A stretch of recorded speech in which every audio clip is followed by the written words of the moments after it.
कुछ दिन बाद राजा ने पुनः श्री राय रामानंद जी से श्री प्रभु का दर्शन कराने की प्रार्थना की। अधिकारी जानकर श्री राय रामानंद जी ने श्री महाप्रभु जी से राजा की प्रीति की सराहना करते हुए दर्शन देने का अनुरोध किया। तब श्री महाप्रभु जी ने कहा, राय तुम श्री कृष्ण के प्रधान भक्त हो, तुम्हारे में राजा की इतनी प्रीति है, इसी गुण से श्री कृष्ण उसे अवश्य अंगीकार करेंगे। श्री राय रामानंद जी के संदेश से राजा को कुछ आश्वासन मिला। फिर राजा ने श्री महाप्रभु जी के समस्त परिकरों से प्रार्थना की कि वे जैसे हो तैसे मुझे श्री महाप्रभु जी के दर्शन कराएं। सब परिकर मिलकर श्री महाप्रभु जी के पास गए, परंतु बोलने का साहस किसी को नहीं हुआ। तब श्रीमन नित्यानंद महाप्रभु जी ने साहस करके श्री महाप्रभु जी से निवेदन किया कि यदि आप राजा रुद्र प्रताप के ऊपर कृपा नहीं करेंगे तो वे राजपाट छोड़कर सन्यासी हो जाएंगे और देह भी त्याग देंगे। परंतु तब भी श्री महाप्रभु जी ने कुछ अनुकूल उत्तर नहीं दिया। तब श्री नित्यानंद जी ने प्रार्थना की कि आप अपना एक कटिवस्त्र भी कृपा करके राजा को प्रदान कर दें, तो वह उसे पाकर आपके चरण दर्शन की आशा रखते हुए प्राण धारण कर सकेंगे। कृपा हो गई। राजा को श्री प्रभु का अमूल्य कटिवस्त्र प्राप्त हो गया। उस वस्त्र को पाकर राजा का मन प्रसन्न हो गया और वे उस वस्त्र की प्रभु के समान पूजा करने लगे। कुछ दिन बाद राजा ने पुनः श्री राय रामानंद जी से श्री प्रभु दर्शन कराने की प्रार्थना की।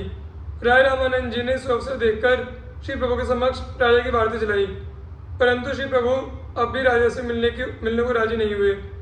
राय रामानंद जी का विशेष आग्रह देखकर श्री महाप्रभु ने कहा, यदि तुम्हारी ऐसी इच्छा है तो मुझे रुद्र प्रताप के लड़के को लाकर मिला दो। पुत्र पिता की आत्मा ही होता है, अतः पुत्र के मिलने से मानो उसका अपना मिलन हो जाएगा।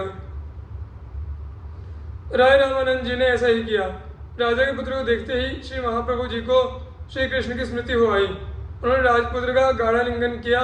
श्री महाप्रभु जी का लिंगन पाते ही राजकुमार को प्रेमावेश हो गया। शरीर में एक साथ प्रेम के सात्विक भाव अनुभावादिकों का संचार हो गया और वह कृष्ण कृष्ण कहकर नाचने लगा। उसकी आंखों से अविरल अश्रु प्रवाह चलने लगा। श्री महाप्रभु जी ने राजपुत्र से नित्य मिलने के लिए आने को कहा। फिर राय रामानंद जी राजपुत्र को लेकर राजा के पास आए। राजा ने अपने पुत्र का आलिंगन किया तो स्वयं भी उसी प्रेम दशा को प्राप्त हो गया, मानो उन्होंने साक्षात श्री महाप्रभु जी का आलिंगन किया हो। अब राजा विश्वास हो गया कि मुझे अवश्य श्री महाप्रभु जी के दर्शन होंगे।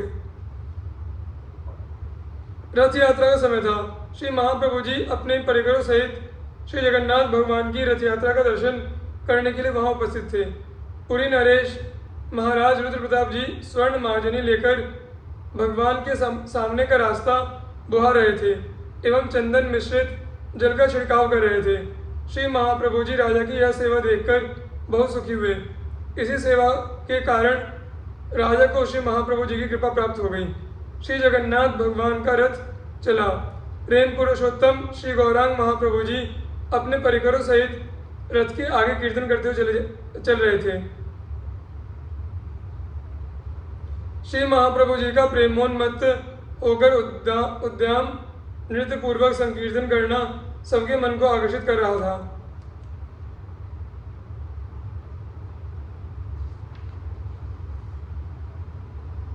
राजा रुद्र प्रताप जी उस समय का श्री प्रभु का प्रेमावेश देखकर विस्मित हो रहे थे। इतने में श्री महाप्रभु जी नृत्य करते करते प्रेमावेश में पछाड़ खाकर राजा रुद्र प्रताप के आगे गिरने लगे। प्रभु गिरता हुआ देखकर राजा ने उन्हें अति शीघ्र अपनी बलिष्ठ भुजाओं से पकड़ लिया। राजा का स्पर्श होते ही प्रभु सावधान हो गए और कहने लगे, छी छी, मुझे तो रजोगुणी का स्पर्श हो गया, धिक्कार है मुझको।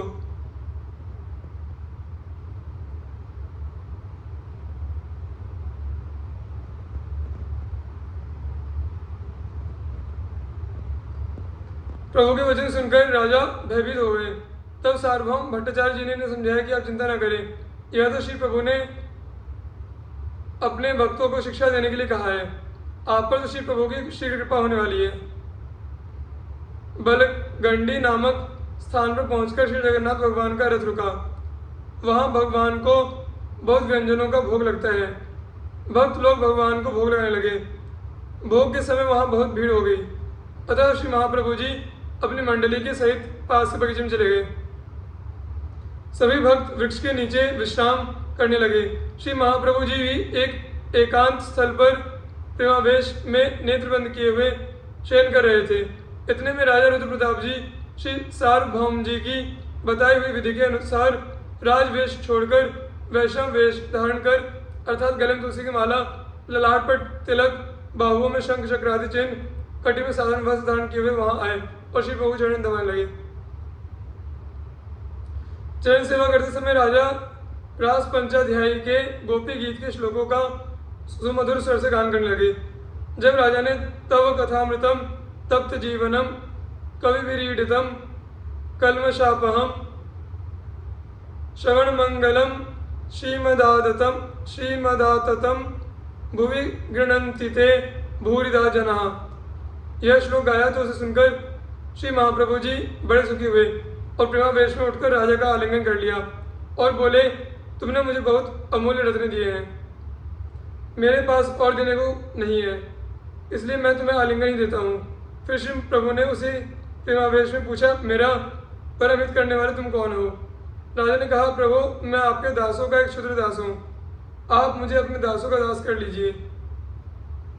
तब श्री महाप्रभु जी ने राजा को अपना ऐश्वर्य दिखलाया और कहा कि इसे कहीं प्रकट नहीं करना। राजा रुद्र प्रताप के सौभाग्य को देखकर समस्त भक्त आनंदित मन होकर प्रशंसा करने लगे। राजा प्रभु को दंडवत करके बाहर चले आए और हाथ जोड़कर उन्होंने सभी भक्तों को भी प्रणाम किया। श्री प्रियादास जी ने गौरांग महाप्रभु के प्रति राजा श्री रुद्र प्रताप जी के इस भाव का इस प्रकार वर्णन किया है। श्री प्रताप रुद्र गजपति के बखान कियो लियो भक्ति भाव महाप्रभु पै न देखे ही,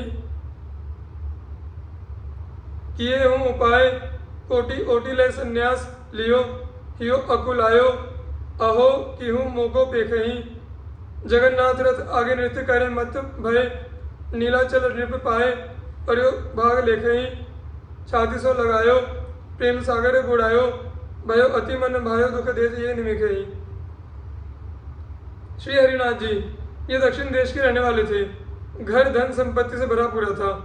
भगवत भागवत परिचर्या ही इनकी प्रमुख साधना थी। एक बार स्वप्न में भगवान श्री नर नारायण ने इनको आदेश दिया कि सब कुछ छोड़कर मेरी सेवा में आ जाओ। इन्होंने भगवदादेश शिरोधार्य कर दूसरे दिन प्रातःकाल ही सर्वस्व त्याग कर श्री बद्रिकाश्रम के लिए प्रस्थान कर दिया। वहां पहुंचकर मनसा वाचा कर्मणा भगवान की सेवा में लग गए। इनकी सेवा से रिझकर भगवान ने इन्हें निज अंग सेवा में रख लिया।